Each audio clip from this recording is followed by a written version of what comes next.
이시안의 읽은 척 책방. 안녕하세요. 성신여대 겸임교수이자 지식편의점 시안책방의 주인 이시안입니다. 오늘은 읽은 척 책방의 지구인 여러분이라면 정말 끌릴 수밖에 없는 제목의 책을 소개해 드리는데요. 바로 읽지 않은 책에 대해 말하는 법이라는 책입니다. 파리 8대학의 교수인 문학교수죠. 피에르 바야르가 쓴 책인데요. 우선 이 책의 제목은 정말 유튜브적이에요. 읽지 않은 책에 대해 말하는 법? 그렇죠. 근데 유튜브도 그렇죠. 그 영상의 제목에 부합하는 컨텐츠가 있고, 제목만 그렇고 막상 들어가 보면 좀 아닌, 그러니까 어그로인 경우도 꽤 많잖아요. 이 책은 과연 전자일까요? 후자일까요? 기본적으로 이 책을 읽으면서 기대한 읽지 않은 책에 대해 말하는 법의 어떤 구체적인 스킬은 없습니다. 그래서 일단 이 책의 제목을요, 읽지 않은 책에 대해 말하는 법이라기보다는 읽지 않은 책에 대해 말해도 괜찮다 정도로 의역해서 읽을 필요가 좀 있거든요. 정확하게 한 권의 책을 읽고 그에 대해서 완전히 기억해야만 어떤 책에 대해 말할 수 있다라고 생각하는 사람들한테요, 독서나 그에 대한 말하기는 그렇게까지 형식적이고 정색을 할 필요는 없다라는 얘기를 하는 거예요. 어차피 책을 읽어도 조금만 지나면 망각하게 되니까 완벽한 독서 상태라는 것도 있을 수가 없거든요. 그러니까 일단 이 책에서는 책을 가볍게 대하는 것을 두려워하지 말라라는 그런 전제를 소개해 주는 거죠. 이 책에서 이야기하는 읽지 않은 책에 대해 말하는 포인트는요, 책을 읽는다라는 행위보다는 그것을 말한다는 데에 더 맞춰져 있는 것 같습니다. 이 책은 크게 3부로 나눠져 있는데 제일 마지막 장이요, 대처 요령해가지고 실제로 그 스킬들에 대한 얘기가 나오거든요. 3부에 4개의 소제목이 있는데, 1장 부끄러워하지 말 것, 2장 자신의 생각을 말할 것, 3장 책을 꾸며낼 것, 4장 자기 얘기를 할 것. 이게 이제 스킬이라고 소개되는 것인데 이게 전부예요. 짧은 글짓기처럼 연결을 해서 보면요, 책을 안 읽었다고 부끄러워하지 말고요, 당당하고 자신감 있게 자신의 생각을 말하면 되고요. 특히 책 자체보다는 책에 얽힌 담론을 소재로 해서 그냥 자신의 이야기로 끌고 들어오라, 이렇게 정리할 수 있다는 거죠.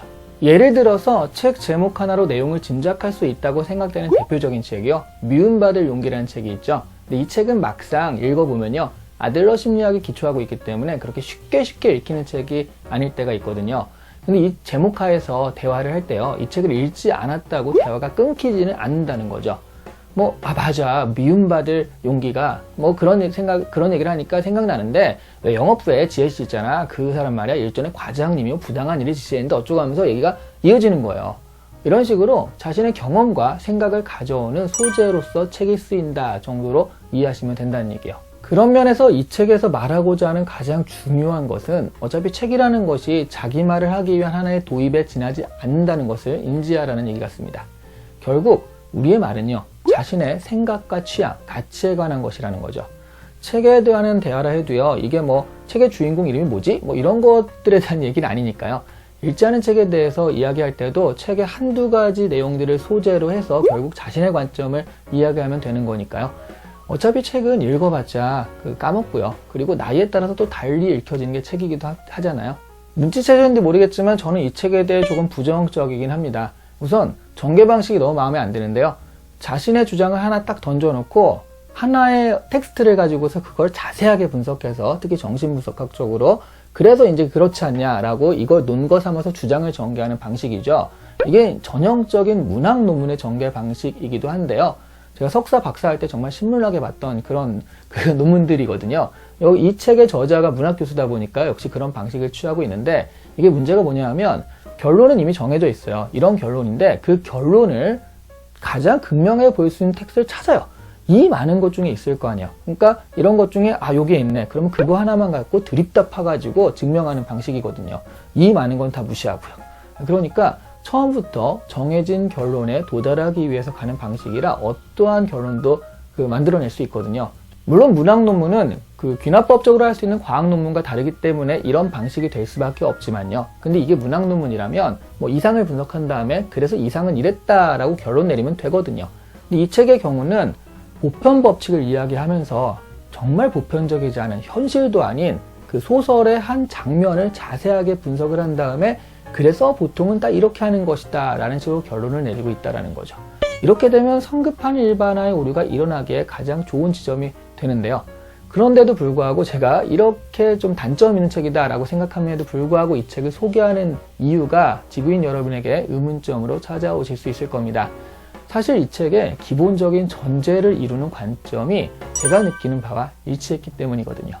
시안책방을 운영하면서 그 질문을 이렇게 좀 많이들 하시는데 그 질문 중에 굉장히 많은 부분이 독서법을 물어보시는 분들이 많더라고요. 근데 그분들의 질문들의 결을 보면요.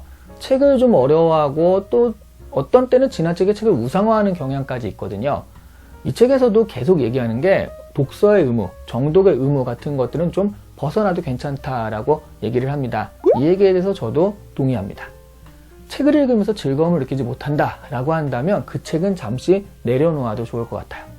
예를 들어 영화를 보는데 이 영화가 지루하고 정말 재미없는 것들을 억지로 일부러 많이 봐야 된다 라고 한다면 사실 우리는 결국 영화를 보는 즐거움을 잃어버리게 될 거잖아요.